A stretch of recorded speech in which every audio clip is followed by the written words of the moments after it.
to talk from this particular subject. 2 daughters. 2 daughters. I was a sales rep for over 10 years, and one of the things I learned as being a sales rep is that you must believe in the product you sell. You must believe it to the point that nothing else matters. Nobody has a better product than you. Nobody has a better bread slicer than you. Nobody has a better wheel than you. Nobody's ice is colder than yours. But sometimes, brothers and sisters, that is not the case. We don't always have the best product. We don't always have the answer to the question. But because good sales reps are good sales reps, they will make you believe they have the best product. There was a man in our narrative this morning by the name of Jairus. Jairus, the Bible describes him as a leading citizen. Jairus is not a neophyte. He is not a newbie. As a matter of fact, the Bible says he is a leader in the synagogue. He is a man that is well acquainted with the Holy Bible. He knows about the Talmud. He knows about the Torah. He knows about the law and the prophets. He is a man that is well versed. He is a Jew. In our context, Jews believed in a Messiah, but they did not believe in Jesus Christ as being the Messiah. He was a lonely child. He was a carpenter's son. There was nothing that was attractive about his visage. He was just a plain old young man. 33 years old, not married, no children. Didn't have a seat in the hierarchy of Jewish tradition. He was not on the Sanhedrin council like Paul. He did not have a lot of money. As a matter of fact, he tended to travel with a band of 12 equally lowly fishermen and tax collectors and treasurers. But the one thing I appreciate about our text this morning is that when Jairus encountered Jesus, none of that mattered. All of that went out the window because Jairus didn't have the best product. Now, stay with me. I'll get to where you want me to be in a second. You see, Jairus knew the Holy Scriptures. Jairus understood from Moses all the way down to Malachi. He knew everything in between. But the text will tell us when he saw Jesus coming back from healing a demonic man, and he crossed over the Sea of Galilee or the Lake of Gennesaret. The crowd was there to meet Jesus. The Bible says they waited for him. But there was one particular man who had a daughter. The Bible describes the only daughter he had. And brothers and sisters, I want to let you know, when you have a problem, it doesn't matter how much scripture you know. It doesn't matter what your position is in church. It doesn't matter what council seat you have in the city hall. It doesn't matter any of that. You know why? Because you're looking for who has the best product. Who can answer your question best? And so Jairus said, I'm not going to be stubborn, and I'm not going to run to the temple to talk to the high priest. I'm not going to go over here to the Sanhedrin, and I'm not going to go to the temple and mourn at the mourners. I'm not going to do any of that. I'm going to go right to the source. Amen. Hallelujah. If I ended the sermon right there, amen, that'd be worth the price of admission. But I want to teach you something, brothers and sisters, because Jesus places problems in our lives. There's not a single person here this morning that doesn't have a problem. And perhaps you've been running to the temple trying to look holy. Perhaps you've been paying your tithes and offerings. Amen. Perhaps you've been giving your sacrifices. But you know, you come to a point where all that really is just part of your routine. It doesn't really sink in sometimes. Sometimes we do things out of tradition. But I want you to notice what Jairus did. The text says when Jairus saw Jesus, he didn't walk up and say, "Good Master, Holy Father, the eternal one. He said, Jesus. And not only did he say something, I want you to watch what he did. The Bible says, and he fell at his feet. Amen. You see, there's a lot of religious people that will come in this morning and they will say, I love Jesus. Oh, how I love him. They'll give the sacrifice of lips, and they'll do it almost robotically. But how many of us walked in this morning falling at the feet of Jesus? Amen. How many of us said, Jesus, I give my problem to you? This man, Jairus, he was a great Jew, but he recognized the power of Jesus Christ. I want you to look at verse number 2. He says again, behold, there cometh one, the ruler of the synagogue, Jairus. And when he saw him, Jesus that is, he fell at his feet, and he besought him greatly. The imagery here is startling because, keep in mind, there's a crowd of people that are already gathered to wait for Jesus. But when Jairus sees the crowd, he doesn't wait for the crowd to disperse. Jairus doesn't get lost in the congregation, in other words. He doesn't allow a large group of people to keep him from his blessing. And I think that's the point for some of us. Amen. Some of us will not allow the Lord that we serve to know how much we need him because there are too many people watching. Too many folks in the congregation. And they might talk about me. They might know I have an issue. And the thing about it is, they got issues too. But perhaps you just need Jesus now, and perhaps your boldness and your faith will cause Jesus to answer your problem and not the rest of it. Notice, the crowd is around him. They're pressing against him. Really, in the Greek text, it literally means they were pushing him to the point where he can almost breathe. The crowd is squeezing Jesus. Everybody's trying to get a hold of Jesus this morning. Everybody's squeezing him. And the Bible says Jairus came. And Jairus didn't just squeeze Jesus. The Bible says he fell. He prostrated. And the connotation is he worshiped Jesus. Sometimes you got to worship Jesus with all your might. You can't just give him lip service. You got to get down and fall down metaphorically, symbolically. You have to let Jesus know how much you need him in this time. The Bible goes on to say, verse 23, and he besought him greatly, saying, my little daughter lieth at the point of death. Some of the translations will say, she's dead. But in the original, it literally means that she's nearing death. Then he says, I pray thee, come. And here's your faith point right here. He says, come and do what? And lay your hands. Jairus did not have any guarantee that Jesus would come. Jairus was a Jew who probably didn't believe that Jesus was the Messiah because he's the leader of the synagogue. He's a leading Jew. But he probably heard that Jesus healed a young man in the city of Nain about 20 miles away. Luke chapter 7. He probably heard about him clearing the ears of the deaf and opening the eyes of the blind. Whatever it was, Jairus said, I know that you're the one. I know that you're the one. And though my daughter can't plead, let me pray. I'm so glad I got people that pray for me. Amen. And you need to pray for your preacher every time I get in this pulpit. Amen. Because I deal with forces that are demonic. Before, during, and even after. And I'm praying for you every night. I pray for every member of this congregation. Amen. Because prayer is powerful. Amen. And her father's faith, even though she's at the edge of death, her father's faith was seen by the master. Look at what he did in verse number 24. He says, and Jesus went with him, and much people followed him and thronged him. But then there's a reason why you don't have to worry about Jesus being too busy. Jesus is going to Jairus' house. Jesus is going to heal this young lady. But as he goes, there is another person in need of prayer.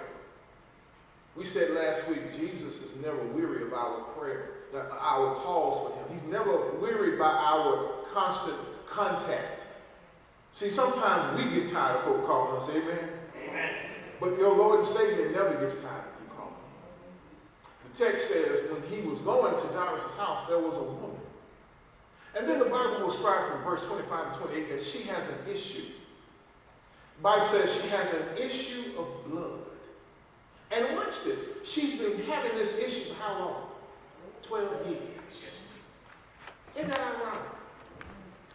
Jairus' daughter is 12 years old. For 12 years, Jairus' daughter had joy. But now she's sick. And for 12 years, this woman's been sick, but now she's looking for joy. Amen. Hallelujah. Watch what the Bible says. It says in verse 25 again, she had an issue of blood. And verse 26 says, and had suffered many things of many physicians, and had spent all that she had, and was nothing better, but rather grew worse. Now, when you read this, there are synoptists, like Luke and John, who are, and Mark and Matthew, that write the gospel of Jesus Christ, but they write it from different angles. But I noticed that Mark writes about a physician, and Luke, who is a physician, leaves this part out. Amen, somebody. You got time, go check out Luke's account of the same situation. Mark says she's been to many physicians. She's got Medicaid, she's got Medicare, she's got Obamacare, amen. Amen. She's got Aflac, and everything she tries to do seems like it comes to naught. And it would be okay if it was just okay, but the Bible says, and it got worse. Have you ever dealt with a problem that you've thrown everything you've got in it? You've tried to read books, you've been to the physician, you've tried to eat healthy, and it just seems like stuff is just getting worse and worse and worse. Amen. That's this woman's situation. She doesn't have any hope. Matter of fact, she's not only without hope, now she's without money. You know it's bad when you ain't got no hope and no money. Hello, somebody. Amen. Everybody have more monthly money? Anybody know what we're talking about? And so she goes to Jesus. And she's among those in the crowd. But I want you to notice something in the text that I saw fascinating when I read it. I've read this many times. But the Bible says, and she heard of Jesus. See, there's a difference between being a follower and hearing. She heard that Jesus could heal her. She didn't have any experiential knowledge of this. She didn't go to the Jesus conference, where they were handing out healings like maybe here, amen. But she heard about Jesus having the power. And I want you to see what she said. Look at verse 26.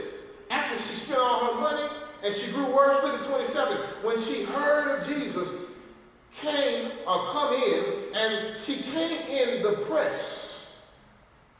Now, it's fascinating because the text infers, it doesn't state, but it's inferred that she is a Jew. Why is that, preacher? Because the Bible says she has an issue of blood. And if she's a Jew, by her having a flow of blood, a hemorrhaging, probably because of low iron in her system, she could not be around other Jews. Everything she did in life was unclean. Wherever she laid down, the bed was unclean. Wherever she sat, the chair was unclean. Wherever she went to market, whatever she touched was unclean. It was almost as if she was dead. She couldn't have family around her. She didn't go to family reunions. Amen. Amen. She couldn't go to the temple service and worship. Amen. Because the text says that she was unclean. She had an issue that separated her from everybody else. Nobody wanted to be around this woman because anything she touched, she made unclean. Who wants to be around dirty people? Who wants to be around people that got issues all the time? And when you try to deal with the issue yourself, it just seems like stuff just getting worse and worse. And I've been for 12 years, maybe 6 months, maybe half a year, maybe even a whole year. But when you start counting the times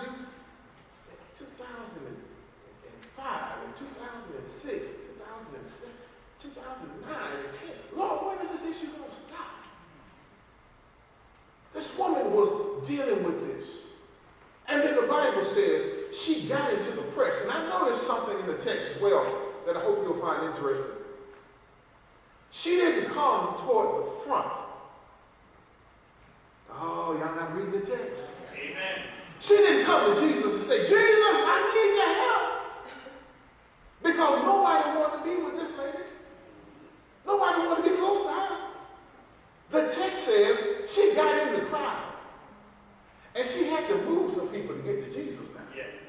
And I know she may not have been a big woman, but she had to kind of slide in and, excuse me, sir, let me get through here. And she had to touch a lot of people.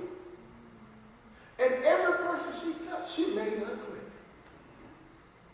It's just a shame that when you're in the church, sometimes people don't want to be touched by you because they see you as not being worthy. Amen. Amen. Folks got a lot of, you know you're not supposed to be doing that. You know you're not supposed to be living that way. Why are you here in the first place? You ain't going to never go home and shack up again. Amen. Everybody got issues. Matter of fact, if you didn't have issues, why you calling Jesus? Amen. But she had an issue everybody knew about. So she couldn't come to the front because everybody said, oh, get away from her. She had to come from behind. And the Bible says that she reached in and she couldn't get Jesus' hand. You know, some of us, we need to touch Jesus' hand. Amen. Because that's where the power lies. Amen. Amen. Maybe touch his elbow. Maybe touch his face. Maybe just brush up against the back of his leg. But the Bible says, I want you to see this because I don't want you to think I'm making this up. I want you to look at verse number 27. When she heard of Jesus, she came into the press behind and she touched his garment. I want you to underline that phrase. And touched his garment. Amen. And then here's the faith shout right here, verse 28. For she said, I want you to see this. She said, not aloud, but in herself. She says, if I may touch or but touch his clothes. Woo! That's faith, y'all. Amen. That's faith. She doesn't have to touch his hand. She doesn't have to be in physical contact with him. She says, if I can just touch his clothes. And that word in the Greek text, it's a verb that's really in what they call the aorist passive indicative. Aorist meaning that if I can do it, if I can just reach him and his clothes, and if I can just touch his clothes, I don't have the power, but he's got the power. Amen. He says, if I can just touch it. And then she goes on later to say, I shall be healed. That's what they call the future active indicative. In other words, I'm not healed yet. But the minute I touch his clothes, I'm going to be healed. Oh, I wish I had a church this morning. Y'all got with me this morning. Y'all sleep. Y'all had 12 hours of sleep. Y'all need to wake up. He says, if I could just touch the hem of his garment. Now some translations, some synopsis renderings of this same story will say if I can touch his clothes, some will say I can touch the hem, some will say I can touch the garment. And in the Greek, it really is the word chrysodon. Chrysodon does not really speak of the garment as if it's flowing robe, but it really speaks to the tassels that are attached to the bottom of his robe. Chrysodon literally means, in the translation, it means tassel. Why is that important, preacher? Well, what Jews would have is what they would have was called a talit. A talit was a prayer shawl. And sometimes the prayer shawl would go down towards the feet. And at the bottom of the prayer shawl, they would have 5 knots and 8 tassels attached to the 5 knots. And the tassels attached to the 5 knots were called the tzitzit. The tzitzit was a reminder to any good Jew that this is the 613 mitzvahs of the laws and prohibitions. So what she was really touching was the fact that she was touching the law as a reminder. She was touching the very thing, according to Leviticus chapter 15, verse 19 to 31, that says you shouldn't be touching anybody in the first place. Amen. Woo! This is the irony. She's talking to Jesus and touching the thing that reminds her that she's wrong for touching it in the first place. When she touches the hem, the Bible says, I know if I could touch, if I could, she says, it ain't no doubt in my mind. Keep in mind, she spent all her money. She's been sick. She hasn't made it better. She's been trying to follow somebody. She's gone to Dr. Phil, amen, Dr. Oz, amen. She's been to every doctor in town. And she's broke. She's got bills coming in and say, due tomorrow. Well, she has so much faith, not even being able. She said, if I can just touch the hem, I shall be made whole. Brothers and sisters, the Bible says in verse 29, and straightway. Ooh, that's a shout one right there. And straightway, forthwith, right away. The Bible says, and straightway, the fountain of her blood was dried up. And watch what she did. She felt in her body that she was healed of the plague. And watch what Jesus does. Jesus says in verse 30, he knowing, gnosko, in himself, that virtue had gone out of him, turned him about in the press and said, who touched my clothes? Amen. Aren't you glad that when Jesus is helping somebody else, your Lord and Savior got enough patience to say, let me turn around. Woo! You missing it? I'm getting happy about it. Y'all say. Jesus is going to see somebody else. He gets touched, not physically, but his clothes get touched. He's got so much profuse ability that you got to just touch his clothes to get healed.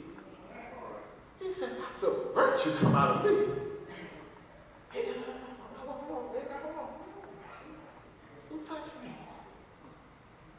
And the woman was so scared because she knew she touched him. Everybody else touched him. Why did they say, oh, well, I did. She said, Lord, I touched you. Amen. And I'm scared because he's supposed to know who I am. See, my reputation has been around for 12 years. They know I got a problem. See, that's why you shouldn't be scared of who knows your problem. Because your problem can be a testimony. Amen. Amen. Let your mess be a message. Amen. Amen. And so the Bible says when he touched her, and Jesus turned around, and watch what the disciples say, because they say something that's really ignorant. They say unto him, thou seest the multitude thronging thee, and sayest thou, who touched me? And he looked around about and see her that had done this thing. But when the woman, fearing and trembling, knowing what she had done in her, came and fell down before him and told him all the truth. Now watch this. I want you to see this. The Bible says this. And he said, daughter. Woo. He's going to heal a daughter, but now he got a new daughter. Amen. He says, daughter, thy faith hath made thee whole. Go in peace and be whole of thy plague. Hallelujah. Amen. Amen. The Lord says, your faith needed. All you had to connect to was the power. But the power without your faith, and you'll never get it healed. Some of us, we got the power. We just don't have the faith. Amen. And as long as you're trying to heal yourself, as long as you're trying to overcome your own problems, and you're not connecting with the one that's got the power, oh, you're going to keep playing. Amen. You're going to stay sick. Praise the Lord. And you know, I thought that was a wonderful sermon right there. We could have ended there and brought out the communion tray and passed the collection plate. But I want you to see something else, if you don't mind. The Bible says in verse number 35, it says, while he yet spake, there came from the ruler of the synagogue's house a servant which said, thy daughter is dead. Why troublest thou the master any further? When the text says, why troublest thou the master any further? I want you to understand the word master is translated or transliterated in our English text. But sometimes the word master can have a very different connotation. There are times when it's talking about Jesus as master, ruler of the lives, or sometimes the word master is not used in that sense. It's used in the sense of a great teacher. In this particular context, the word master there is not kyros or lord or ruler. This word master is didaskalos. Didaskalos simply means good teacher. The people that came from Jairus' house, they were probably part of the synagogue, and they were probably ones that understood Jesus not to be Messiah anyway. They saw him as just a plain teacher in a long line of many teachers that taught the Torah, the Pentateuch, the Talmud. They didn't see Jesus as anything special. Matter of fact, they said, leave him alone. Leave him alone. Your daughter's dead. Your daughter's dead. Don't trouble the good teacher further. But watch what Jesus does. Verse number 36. The Bible says, as soon as Jesus heard the word that was spoken, he saith unto the ruler of the synagogue. He says, do you not know that time and matter doesn't matter with me? Do you not know that when your situation looks dead, I can resurrect it? Amen. Do you not know that when you got problems and situations that I'm the one that can take care of everything anyway? Doesn't matter if she's dead. I'm Jesus. No matter if you've been divorced, I'm Jesus. Amen. Doesn't matter how many times you smoke crack, I'm Jesus. Amen. No matter how many issues you got at work, I'm Jesus. No, don't bother Jesus with your problem, brother. That's not your, leave alone. He said, no. He says, be not afraid. But there is something you got to do. You got to believe. And brothers and sisters, I've said this before in other sermons. The devil has a weapon against us. That weapon is not to shake your bed in the middle of the night. That weapon is not to come in your room and watch him levitate and his head does a 360 and green pea soup comes out of his mouth. That's not the devil. The devil ain't trying to scare y'all like that. Y'all just wasting your money seeing movies like that. That ain't how the devil operates. Can I help you out this morning? Amen. The devil is not about trying to scare you. As a matter of fact, the devil won't show this team going to hell. Everybody on that team? Amen. Yeah, team going to hell. They got a lot of members. Amen. Praise the Lord. But one of the weapons that Satan uses is the weapon of stealing your faith, especially during times of problems. Jesus has to remind Jairus, now Jairus, you did okay up until this point. You came and you found me. And you said all you got to do is lay your hands on her and she'll come back to life. He said, now don't let these folks steal your joy. He said, don't be afraid. He said, but you got to believe. And watch what happens next. Verse 37. And he suffered no man to follow him, save Peter, James, and his brother, Peter, John, and his brother James. And he cometh to the house of the ruler of the synagogue, and he seeth the tumult